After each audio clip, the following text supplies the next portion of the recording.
Selamat siang pemirsa, dimanapun Anda berada, kembali lagi bersama kami di Baru News. Pemirsa, angin puting beliung melanda desa Mekarsawuyu, Kecamatan Cimenyan, Kabupaten Bandung pada Minggu sore 28 Maret 2021. Beruntungnya, tidak ada korban jiwa dalam kecelakaan ini. Perlu kita ketahui, angin puting beliung adalah angin yang bertiup kencang karena adanya perbedaan tekanan. Kecepatan dari angin puting beliung mencapai 40 hingga 93 km per jam dengan durasi sekitar 3 sampai 5 menit. Ditambah dengan estimasi daerah yang rusak mencapai 5-10 km. Beberapa tanda dari angin puting beliung dapat kita kenali adalah dahan atau ranting bergoyang cepat, kemudian terdengar sambaran petir yang keras, udara panas atau pengap satu hari sebelum, namun dingin pada hari yang bersangkutan. Pada musim penghujan, 1-3 hari berturut-turut tidak ada hujan. Kemudian terlihat awan cumulonimbus yang berbentuk abu-abu dan hitam tebal. Di Indonesia, angin puting beliung lebih sering terjadi pada saat pancaroba atau pergantian musim, sehingga patut kita waspadai.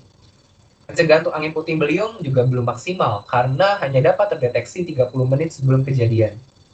Selain kerusakan materi, kelangkaan pangan juga terjadi sebagai imbas dari bencana. Oleh karena itu, untuk lebih mengenal mengenai mitigasi dan bagaimana penanganan serta peran ahli gizi pada saat bencana angin puting beliung, kita akan tersambung ke rekan kita, Yunike dan Shunya.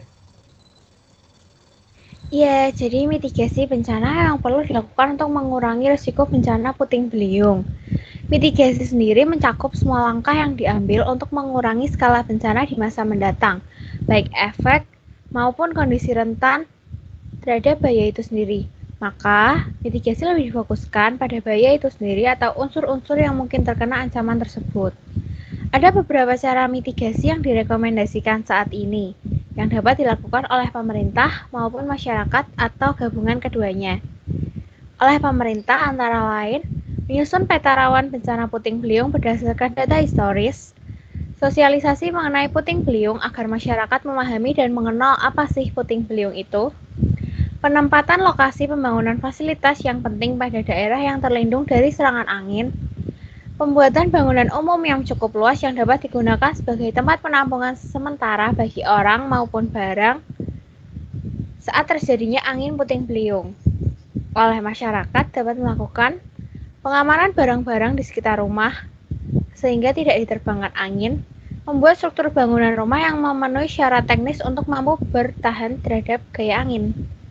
Gabungan keduanya dapat melakukan mitigasi dengan cara penghijauan di bagian atas arah angin untuk meredam gaya angin, kesiapan dalam menghadapi angin puting beliung khususnya tentang bagaimana cara penyelamatan diri, serta pembuatan jalur evakuasi.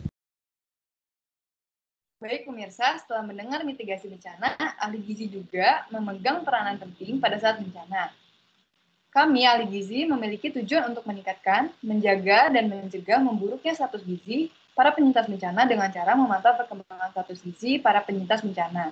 Hal tersebut diwujudkan pada waktu kondisi bencana seperti pada saat pra-bencana atau sebelum bencana, kami memastikan ketersediaannya pedoman pelaksanaan penanggulangan gizi, melakukan sosialisasi dan pelatihan pada petugas terkait, melakukan pembinaan antisipasi bencana, menyediakan data awal daerah rentan bencana.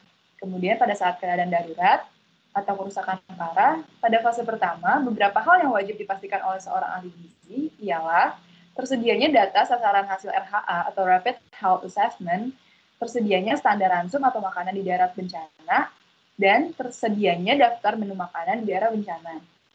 Pada fase kedua, ahli gizi akan melakukan analisis lanjutan. Setelah diketahui berdasarkan kelompok umur pengungsi, ransum atau makanan yang dibutuhkan dapat dihitung oleh para pengungsi berdasarkan kebutuhan gizi masing-masing pengungsi. Pemberian edukasi gizi menggunakan bahasa yang mereka pahami, menyeleksi bantuan pangan melalui tanggal kadaluarsa, dan label yang tidak jelas atau tidak memiliki kekurangan halal pun tidak dapat dikonsumsi.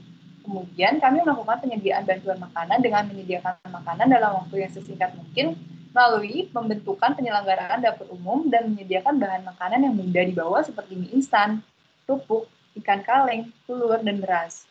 Setelah keadaan darurat terlewati, ahli gizi bersama pihak terkait yang berkaitan harus melakukan pengumpulan dan analisis data perkembangan status gizi korban bencana, pelaksanaan pembinaan teknis pasca bencana, dan sosialisasi kebutuhan gizi yang harus dipenuhi oleh korban bencana pasca kejadian, agar tetap memiliki kesehatan yang baik dan status gizi yang terjaga.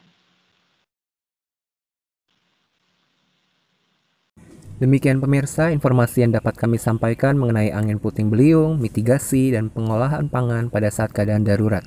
Semoga informasi ini bermanfaat. Sampai jumpa kembali di Baru News di siang hari pada waktu yang sama setiap hari.